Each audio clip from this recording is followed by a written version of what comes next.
J'ai vu avant son arrivée sur sa page qu'il se méfiait, voilà, qu'il se méfierait des Ivoiriens, la nourriture, même à boire, il ne saurait pas comment s'y prendre. Mais je l'ai aidé parce que j'étais avec lui et je lui ai dit que bon, je mange avec toi pour que tu sois vraiment à l'aise et que tu saches que non, en Côte d'Ivoire, nous savons dépasser les choses.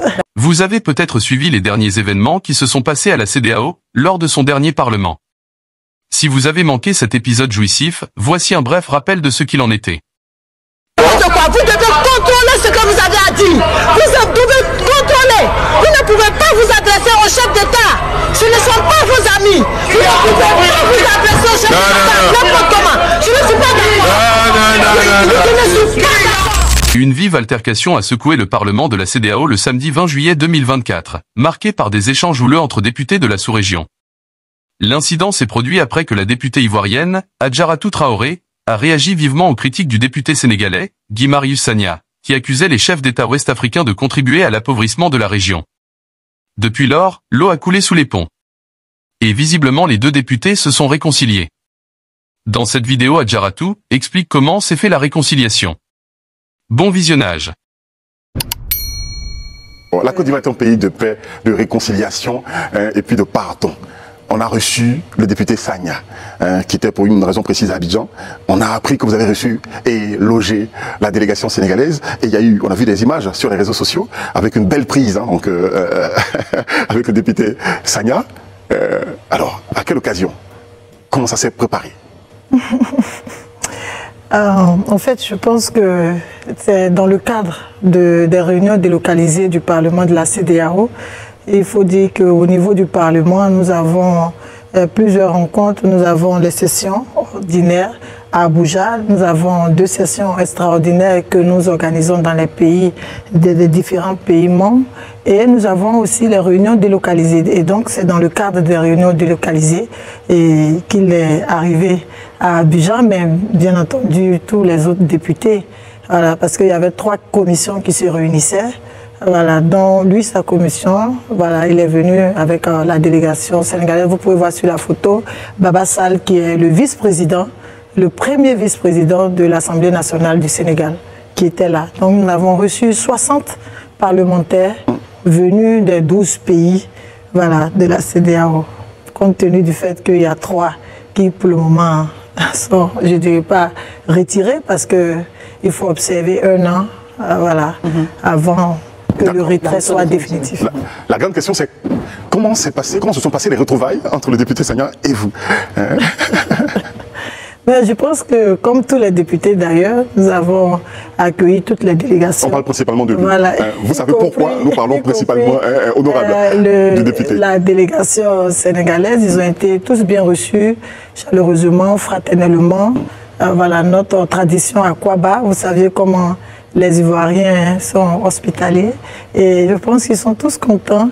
J'ai vu avant son arrivée sur sa page qu'il se méfiait, voilà, qu'il se méfierait des Ivoiriens, la nourriture, même à boire, il ne saurait pas comment s'y prendre. Mais je l'ai aidé parce que j'étais avec lui et je lui ai dit que bon, je mange avec toi pour que tu sois vraiment à l'aise et que tu saches que non, en Côte d'Ivoire, nous savons dépasser les choses. La meilleure nourriture au monde, quand même.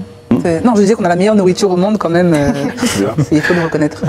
Mais il a dit quand le président du Parlement, de l'Assemblée nationale nous a reçus, il a dit qu'il est très content et réalise combien les Ivoiriens sont dignes. Il comprend maintenant parce que c'est la 3e fois qu'il vient en Côte d'Ivoire, mais les autres fois c'était un peu rapide. Mais cette fois, il a réalisé, il a été émerveillé du niveau de développement voilà, infrastructurel de notre pays. Et il comprend pourquoi nous sommes si fiers et nous sommes si dignes. Voilà, je pense que ça c'est l'essentiel et c'est ce qui devait passer. Voilà. Et c'est bien passé. Ouais, et c'est bien passé, c'est de ça qu'il s'agit. D'accord. Vous savez ce que c'est que les bérets en Côte d'Ivoire? On ne peut pas laisser haut. On ne peut pas laisser.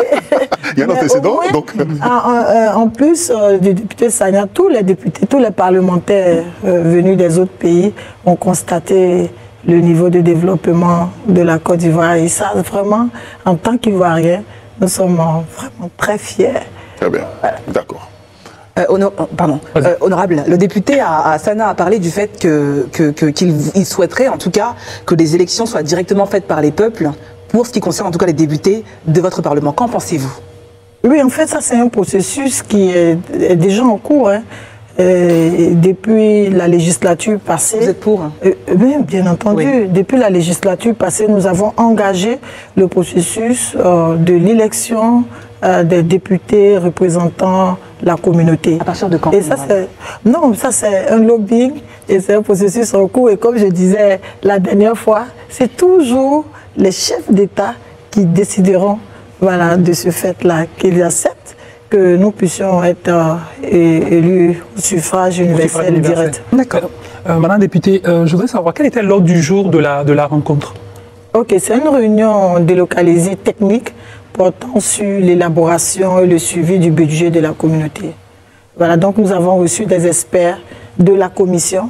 Et je me rappelle que la dernière fois, j'avais dit que, enfin, nous émettons des avis suite aux présentations et aux expositions faites par les experts, soit de la Commission ou des institutions internationales. Est-ce que vous ne pensez pas que le rôle du Parlement doit évoluer? Parce qu'on se rend compte que le Parlement a un rôle, il fait des recommandations, des avis, mais il y a très peu de décisions, de prérogatives qui sont reconnues au Parlement de la CEDEAO. Est-ce qu'on ne devrait pas évoluer vers un Parlement beaucoup plus fort, qui aurait une voix beaucoup plus audible? Oui, c'est ce que nous essayons de faire à travers le renforcement de nos capacités, de nos prérogatives. Et donc ça, c'est des éléments que nous prenons en compte pour que le pouvoir du Parlement soit beaucoup plus renforcé. Mais il faut dire qu'à la base, c'est ce qui a motivé la création du Parlement. Et voilà, donc c'est au fur et à mesure des législatures que nous essayons de voir dans quelle mesure faire évoluer ou renforcer nos capacités. Et justement, pourquoi avoir créé le Parlement de la CEDEAO pour représenter les peuples et lui donner des prérogatives, et puis dans la création, on ne prévoit pas en même temps les prérogatives qui vont avec? Ça me semble un peu contradictoire, parce que l'introduction du Parlement... Pas la création. Je n'étais pas chef d'État, voilà, je ne suis pas membre fondateur. Je pense que ça, c'est les arguments et voilà, les motivations. Mais je pense que toute chose évolue avec le temps, et donc nous sommes en train de travailler pour renforcer les capacités. Parce qu'avant, on n'avait même pas l'élaboration, le suivi du budget. Hein. Nous venons de l'obtenir il n'y a pas longtemps, donc il faut espérer que les choses évoluent. Non, honorable, bonne arrivée. Merci. Moi, je suis très content de vous voir. Mais moi aussi. Je pense que on pourrait parler de réconciliation entre l'honorable et monsieur le député sénégalais. Hein, la hache de guerre enterrée, si on peut s'exprimer ainsi. Y avait-il une hache de guerre?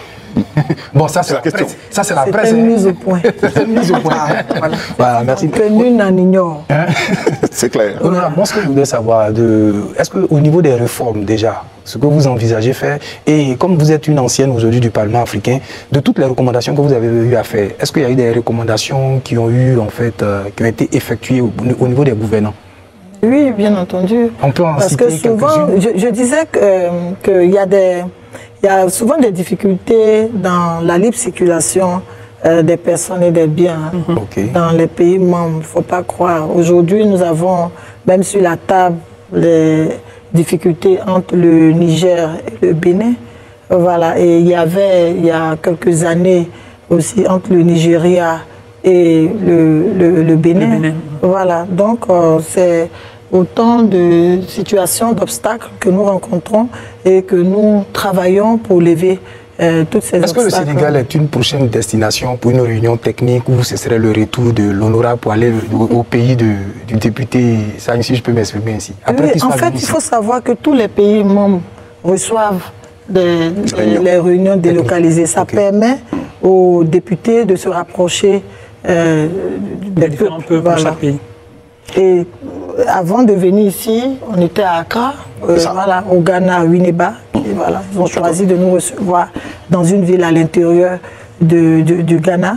Et après, nous sommes venus à Abidjan. Et là, juste après, il y a la Gambie, il y a Guinée-Conakry. Après, et puis je pense qu'on a une mission le bureau a une mission à effectuer à Dakar. Et ce serait vraiment un plaisir pour moi. Ça va être à votre tour de goûter au tchèp originel. C'est ça, et sans crème bête empoisonnée.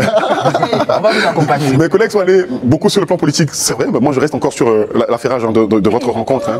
Je reste là-dessus. Alors, je veux dire, votre contribution personnelle dans la réception de la... On sait que vous y avez mis donc du vôtre dans la réception de la délégation sénégalaise et surtout du député Sagna. Quelle a été votre contribution personnelle? Le père d'Angélé. Ouais. C'est le rôle pivot même de l'organisation et la mise en place et la réussite de cette réunion délocalisée. Voilà, avec les agents de l'Assemblée nationale, je voudrais même au passage saluer et exprimer toute ma gratitude au président de l'Assemblée nationale qui a mis ses services on aura donné une réponse politique, mais c'est pas grave, à notre disposition et tous les services nous ont aidés à réussir cette réunion. Mais vraiment, c'était simple. Nous nous sommes rencontrés quand le président Bitogo a voulu nous recevoir. Le député Sagna dit, mais bon, je n'ai pas demandé une audience, donc pourquoi on m'appelle à l'audience? Mais c'est moi qui ai demandé au président vraiment de nous rencontrer. Première rencontre. Et il était vraiment très content, et le président nous a donné des conseils et rappelé l'histoire qui lie nos différents pays. Et c'est pourquoi nous devons vraiment mener nos relations de manière fraternelle et dans le respect mutuel.